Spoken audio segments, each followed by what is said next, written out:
के करली चुरी गो আমার ঝিঙ্গাটা के करली चुरी আরে আট কুড়িলি বংশী গতর খাটি খালকে যাবি ওই আমার ঝিঙ্গাটা के करली चुरी गो আমার ঝিঙ্গাটা के करली चुरी। शादी पार्टी और बिहा पारी में सुंदर सुंदर छोरी मन के नचाए ले बड़का बड़का जेबीएल में नवा नवा नागपुरी गाना बजावत हैं डीजे अभिजीत बाबू बड़ू खुश खली काकुरिया पड़ा तोरुण संगो एलान कर सामने से।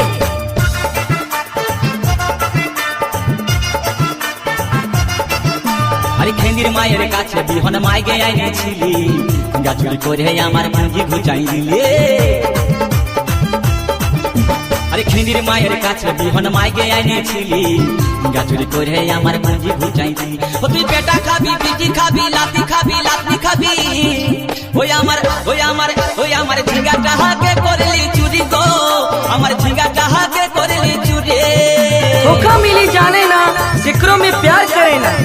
और छोड़ा मने सिटी मारे ना छोड़ी मने हेडफोन लगाए के डीजे अभिजीत बाबू कर गाना सुने কোথায় বাড়ি बड़ू खुश खली তারপরে काकुरिया पड़ा तोरुण संगो एलान कर सामने से।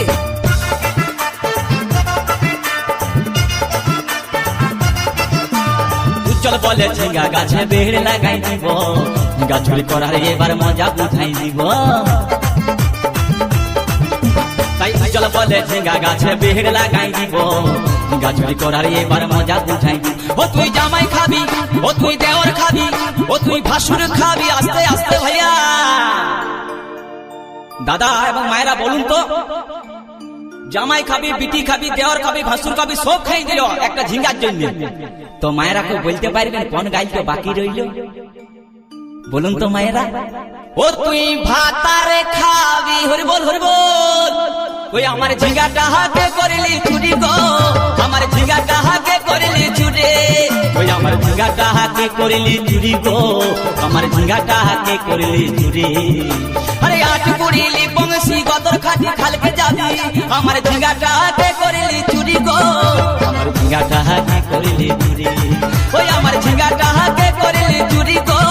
আমার ঝিঙ্গাটা के करली चुरी ওই আমার ঝিঙ্গাটা के करली चुरी गो আমার ঝিঙ্গাটা के करली चुरी ওই আমার ঝিঙ্গাটা के करली चुरी गो আমার ঝিঙ্গাটা के